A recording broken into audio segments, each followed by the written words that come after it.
गर्भवती चुड़ैल बीवी। बंसी नाम का एक गरीब व्यक्ति आधी रात को काम करके घर जा रहा होता है। अंधेरा काफी होता है, जिस वजह से उसे रास्ता सही से नजर नहीं आ रहा होता। तभी उसे किसी के रोने की आवाज आती है। ये तो किसी चुड़ैल के रोने की आवाज लग रही है। अरे बाप रे, कहीं वो चुड़ैल मुझे मारे, इससे पहले मुझे यहाँ से भागना होगा। इतना बोलकर बंसी भागने लगता है कि तभी वह एक पत्थर से टकरा जाता है और जाकर एक गड्ढे में गिर जाता है। और जब बंसी उठता है तो वह अपने सामने एक चुड़ैल को देखता है। चुड़ैल, हे भगवान, मैं जिससे अपनी जान बचाकर भाग रहा था, तूने मुझे उसी के पास फेंक दिया। इंसान, आज मैं तुझे खाकर अपना पेट भरूंगी।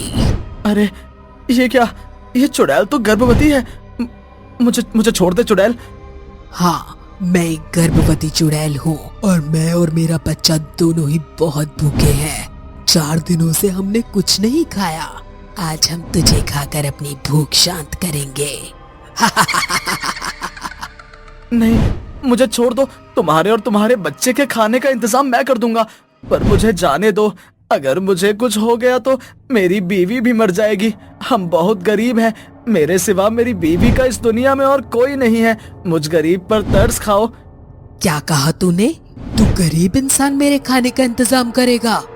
तुझे पता है मैं खाने में क्या खाती हूँ? मुझे खाने में इंसान, जानवर, उनका मांस और खून चाहिए होता है। बता तू मुझे ये सब दे पाएगा? मैं इतना सब कुछ तो तुम्हें खाने में नहीं दे सकता, पर हाँ, तुम्हारे बच्चे की भूख शांत हो जाए इतना चिकन मैं तुम्हें लाकर दे सकता हूँ। मेरी खुद की चिकन की दुकान है। अब मुझे छोड़ दो, मुझे जाने दो। अब तक मैंने तुम्हारे खाने का भी इंतजाम कर दिया। चुड़ैल बंसी की बात सुनकर थोड़ी देर शांत हो जाती है और बंसी से बोलती है, अगर तुम मेरी मदद करोगे तो मैं तुम्हें जाने दूंगी। बोलो, क्या तुम मेरी मदद करोगे? मैं तुम्हारी क्या मदद कर सकता हूँ? मैं और मेरा पति बहुत गरीब थे, पर जब हमें पता चला कि मैं माँ बनने वाली हूँ तो मेरे पति बहुत खुश हुए। अब उन्होंने दुगनी मेहनत करनी शुरू कर दी। अब वो रात को भी घर नहीं आते थे, पर फिर भी हमारे घर का गुजारा नहीं चल पा रहा था और इसलिए मैंने भी काम करने की सोची। ऐसे ही एक दिन मैं काम करने के लिए घर से बाहर निकली थी, तभी एक कार एक्सीडेंट में मेरी मौत हो गई। बस तभी से मैं चुड़ैल बन गई और अभी मैं गर्भवती हूँ और मैं चाहती हूँ कि मैं अपना बच्चा अपने पति को सौंप दूँ, इसलिए मुझे उनके पास जाना है। परंतु अगर गांव में किसी ने मेरा असली रूप देख लिया तो वह सभी लोग मुझे मारने पर तुल जाएंगे और ऐसे में मेरे पेट में पल रहा बच्चा भी मर जाएगा। मुझे मेरी जान की फिक्र नहीं है, पर मुझे अपने इस बच्चे को दुनिया में लाना है, क्योंकि मेरा शरीर तो मर चुका है परंतु मेरा बच्चा आज भी जिंदा है। अगर तुम चाहती तो तुम मेरी जान ले सकती थी, परंतु तुमने मुझे नहीं मारा। इससे ये पता चलता है कि तुम एक बहुत अच्छी चुड़ैल हो, इसलिए मैं तुम्हारी मदद जरूर करूंगा। तुम एक काम करो, तुम अपना चेहरा इस कपड़े से ढक लो और मेरे साथ मेरे घर चलो। रात में जब सभी गांव वाले सो जाएंगे तब हम तुम्हारे पति के पास चलेंगे। तुम्हारे साथ तुम्हारे घर अगर तुम्हारी बीवी ने मुझे देख लिया तो वो सभी गांव वालों को बता देगी और सभी गांव वाले मिलकर मुझे और मेरे बच्चे को मार डालेंगे। नहीं, मेरी बीवी बहुत अच्छी है, वो ऐसा नहीं करेगी। पर पता नहीं भगवान को हमसे क्या शिकायत है कि उन्होंने मेरी बीवी को माँ बनने का सुख नहीं दिया। पर जब उसे पता चलेगा कि वो एक गर्भवती चुड़ैल और माँ की मदद कर रही है तो वो तुम्हारी मदद करने से पीछे नहीं हटेगी। इसलिए अब तुम मेरे साथ मेरे घर चलो।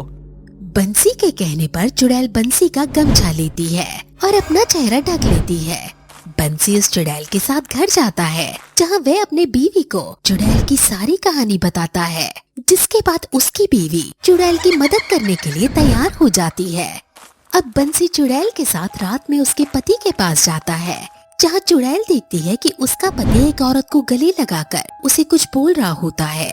अरे मेरी डार्लिंग, तुम क्यों मुझ पर शक कर रही हो? आखिर तुम्हारे लिए तो मैंने अपनी गर्भवती बीवी को मरवा डाला और तुम होगी मुझसे ऐसी बातें कर रही हो। अपने पति का सच सुनकर चुड़ैल को गुस्सा आ जाता है और वह अपने पति के पास जाकर उसका गला दबा देती है और उसे बोलती है, मुझे लगा था मेरी मौत एक हादसा है, परंतु नहीं, सब तेरा करा कराया था। अब मुझे सच्चाई पता चल चुकी है।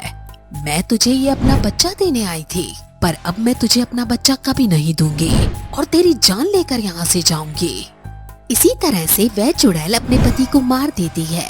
उसके पति की दूसरी बीवी ये सब देखकर सभी गांव वालों को इकट्ठा कर लेती है। अब वहाँ एक तांत्रिक बाबा और बंसी की बीवी भी आ जाते हैं, जिसके बाद तांत्रिक बाबा चुड़ैल को कैद करने लगते हैं। परंतु बंसी की बीवी बाबा से बोलती है, बाबा आप यह अन्याय कर रहे हैं एक गर्भवती चुड़ैल के साथ। इसमें इस चुड़ैल की कोई गलती नहीं है। इसने अपने गुनहगार पति को सजा दी है और ये इस बच्चे को इस दुनिया में लाकर हमेशा के लिए चली जाएगी। फिर क्यों आप इसे और इसके बच्चे को मार रहे हैं? बंसी की बीवी की बातें सुनकर बाबा को अपनी गलती का एहसास होता है और वह अपनी तंत्र विद्या से सारा सच पता लगाते हैं।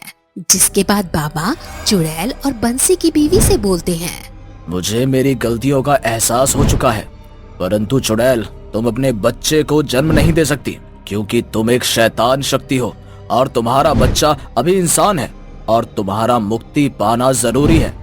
इसलिए तुम्हें इस मृत्यु लोक को छोड़कर जाना होगा। परंतु बाबा, मेरा बच्चा, मेरे बच्चे की देखभाल कौन करेगा? और अगर मैं बच्चे को जन्म नहीं दे पाऊंगी तो क्या ये मेरी कोख में ही रहेगा? नहीं, बंसी की बीवी कभी माँ नहीं बन सकती। इसलिए मैं अपने तांत्रिक शक्तियों से तुम्हारे पेट में पल रहे बच्चे को बंसी की बीवी के गर्भ में धारण कर दूंगा और तुम्हें हमेशा के लिए मुक्त कर दूंगा। अब बाबा ऐसे ही करते हैं, जिसके बाद उस चुड़ैल को मुक्ति मिल जाती है और बंसी और उसकी बीवी को औलाद और चुड़ैल के पति की दूसरी बीवी को उसके किए की सजा मिल जाती है। गांव वाले उसे सलाखों के पीछे भेज देते हैं।